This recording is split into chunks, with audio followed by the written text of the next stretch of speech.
I broke off my engagement because my fiancé is constantly bashing women, and now he's blaming me for always needing to be right instead of seeing his own hypocrisy.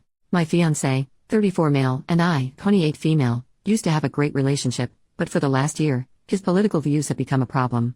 I mostly bit my tongue about it, but it came to a head when he accused a woman at his job of lying about her essay.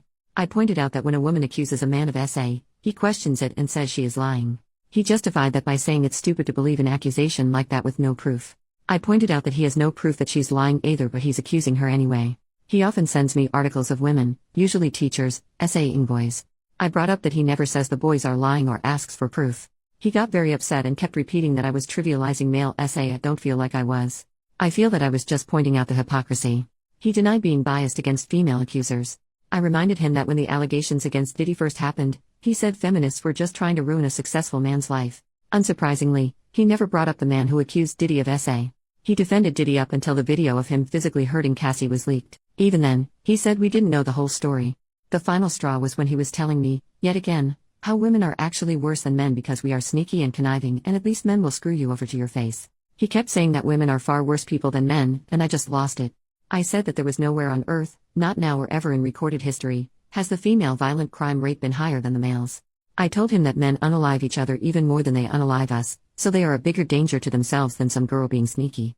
I said that blaming women for unfair legislation, like conscription, makes no sense when men make up the majority of the US government, and most, if not all, other governments. He was absolutely furious about all this. He didn't argue with me, per se. He just told me that I was brainwashed by the feminist agenda and that feminism lied to me and convinced me I was special. I still don't know where that comment came from. It was not relevant to anything. I admittedly was very pissed off, and said, well, maybe, patriarchy lied to you about this relationship being special. I threw my ring at the table, left the house, and haven't spoken to him since. Today, he sent me a long text stating how I belittled him with that comment and that I would be a good wife if I could just stop needing to be right all the time. I haven't responded, and I'm conflicted about if I will at all. I feel bad about throwing the ring. I really feel bad that I hurt his feelings by saying our relationship isn't special. But still, to be honest, I'm seriously questioning if I really want to marry him. He has always been argumentative. Not just with me. With everyone. Normally, I just ignore it, but he was so egregious with his hypocritical bull crap. I shouldn't have taken the bait, and I don't feel like men are generally bad. I was speaking out of anger. I don't consider myself to be a super political person. I'm not even sure if I count as a feminist. He just has a new complaint about women every freaking day at this point. It's so frustrating. I don't know when he became this way, but it sucks. There are still things I love about him, but the things he has been saying may be more than I can forgive. Despite all that, I'm still responsible for my intense outburst because I ignored his constant woman bashing in an effort to keep the peace. I exploded when I could have just spoken up from the start. Maybe if I'd nipped it in the bud right at the start, it could have been better. I don't know. I don't know what to do. Update 2 days later, hi again. I'm surprised and overwhelmed by the response my post got. Thanks to everyone who read through all that. And thanks to anyone who reads through all this too. After I left, I went to a hotel. He kept contacting me to ask when I was coming home.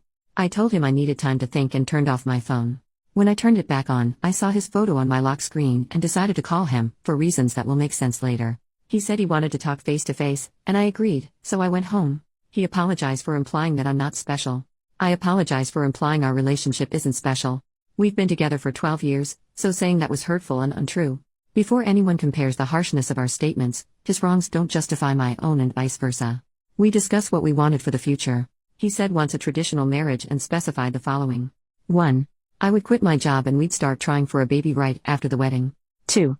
I'd be a stay-at-home mom until the kids are old enough for primary school and we'd raise them as Christians. 3. He wants to protect and provide for our family, and I would be submissive. He assured me that I could still disagree with him and have a say, but he wants to ultimately have the final say in most things. He wants to be the man of the house. He asked if I understood what he wanted, and I said yes. When he asked me if I still wanted to get married, I told him that I didn't. He has the right to change his mind, but it's not the arrangement we agreed to when he proposed. This post is long enough, so I won't detail how he got into this gender essentialism stuff or why I don't want the type of relationship he's asking for. Suffice to say, we are no longer compatible. He wants to do a trial run of his preferred setup so I can see that it's for the best. I told him that we had a very successful trial run of not doing that for 10 years until he decided to switch things up a few years ago. He was unfazed by this. So about the lock screen, he has a small snaggletooth toward the back that he's always been shy about, so he never fully smiles in public. That photo is one of very few pictures where he is showing his real smile, and it's beautiful. Seeing that photo used to make me so happy. When I saw it this morning, I just felt sad. I know it sounds dramatic, But it feels like he died and was replaced by some kind of red pill pod person. When he asked me if I still loved him at all, I told him that I will always love him, but I'm not in love with him anymore. I get that many people had strong feelings about the things he said, and he definitely crossed the line several times, but this is still so hard for me to do. He's the only man I've ever been with and my best friend. I'm relieved that it's over but still sad about how it ended. I accept that he's a different person now, but it's hard not to think of what could have been.